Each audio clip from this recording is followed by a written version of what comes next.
well, really, the past couple of weeks, we have seen, which is what is undoubtedly not the last attempt to unseat the Maduro government in Venezuela, and where an attempted populist uprising led by Juan Guaido, who is the would-be, I guess, successor to Maduro, depending on who you talk to, in an extra-constitutional way.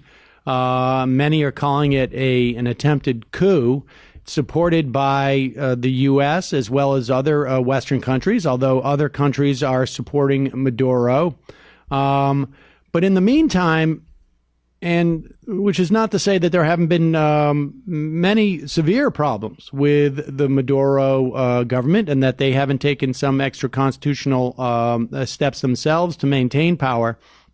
But clearly, what is happening to people in Venezuela, to the extent that things were in a bad situation leading up to 2016, let's say, for many Venezuelans, things got dramatically worse after that. Why is that? Well, much of it has to do with U.S. sanctions on the country, which Trump instituted first in August 2017, and then there was another round in 2018. And the first ones were directly aimed at oil exports by Venezuela, which are basically foundational to its economy. It's revenues from oil exports are how it pays for a lot of the basic elements of daily life that we take for granted: food, medicine, water, transportation, that kind of thing, or parts for those things. So, it's ironic because the dire economic situation that is currently going on in Venezuela, that's often the pretext that's actually used to argue for whether it's Guaido or doing something more dramatic to make Maduro step down. And yet that situation is not entirely, but a large part of it is due to U.S. sanctions that are basically just crushing the population. At the very least, I mean, I think it's uncontroversial to say that the sanctions have exacerbated any existing problems, right? I mean, there's no one who even makes an argument that the sanctions in some way helps the Venezuelan people, does it? Yeah, I mean, I wouldn't say that it helps them. I think the kind of argument that people will say, people who back regime change efforts, is that this is supposed to harm the Venezuelan elite, the Maduro himself. I mean, I think this is disingenuous. I mean, you look at what's really going on the ground and who it's really hurting. It's, Maduro is fine, and so are the rest of the people that are ruling Venezuela. I mean, I think the real idea behind the sanctions is that, one, like I said, it creates this pretext for saying, well, look how terribly the country is being mismanaged. This is dire. We have to do something. We have to change the leadership. We have to possibly militarily invade. I think the other thing it does is there's always this vague hope with sanctions that if you impose them, that and you make people suffer so much, you make people just basically get crushed by the weight of economic misery and starvation and lack of medicine and healthcare and so on and so forth, that eventually things will be so dire, everything will be so bad that they will rise up and overthrow the leader in question themselves.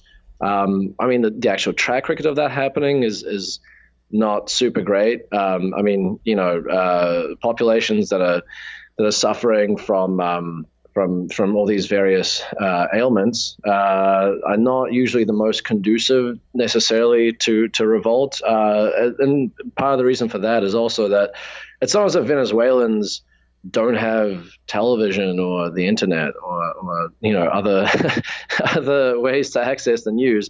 They know that U.S. sanctions are doing this to them. So if anything, it can even push populations like Venezuela's population to actually rally around the leader that the West is trying to depose at the time.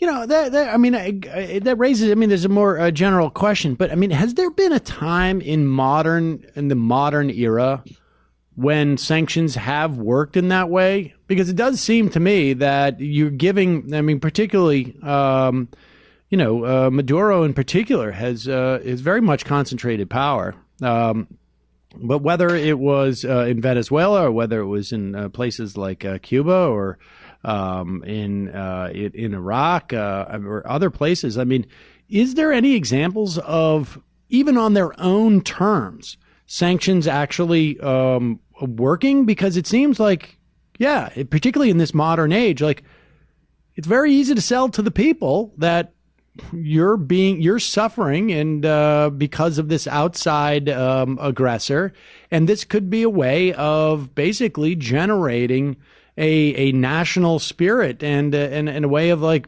basically protecting a regime. Yeah, absolutely. I'm trying to think of other examples. I think there are examples where sanctions have sort of been able to lead to some changes of behavior. I think Haiti in the 90s, it led to some results. But the actual, the stuff that people really think that these sanctions are going to do, which is namely either prevent the use or the manufacture of weapons of mass destruction, and probably the biggest, the main white whale, which is regime change. They haven't really had success. Iran, the clerics are still in power. They've been in power for ever since the revolution. North Korea, that dictatorship isn't going anywhere. It's been decades that sanctions have been going on there. Iraq, Saddam Hussein didn't step down despite the really quite terrible sanctions that were launched against Iraq in the 90s. And nor, weapons of mass destruction, sure, that might have been eliminated, but it wasn't because of the sanctions. And also, Iran, we look at how Iran's changed its behavior. It's mostly been through diplomacy. There's not really an example I can think of where, at least in recent times, that's worked. And actually, there is a study a pretty well regarded study that looked at sanctions use between 1914 and 1990, and they found, I think it was that sanctions only succeeded, 34% of the time, and even then, what they succeeded at mostly was just sort of kind of moderate goals. So not these really big, wide-ranging aims that Western powers usually kind of cite to justify sanctions, but more moderate kind of changes in behavior. And it also tended to, according to the study, to work mostly when it was countries that were already sort of had friendly relations with the power that was imposing sanctions. So there isn't really much evidence to suggest that they'll actually have any kind of effect, at least not the ones that the Trump administration wants to have. All right. Well, let's take a break and let's talk about the sanctions that we've seen that were implemented in 2017. There's been a study that you write about, performed by the economist Mark Weisbrot and Jeffrey Sachs. And when we come back, let's talk about the results of that study and more. I'm Sam Seder. This is Ring of Fire Radio. We'll be right back with Branko Marcetic after this.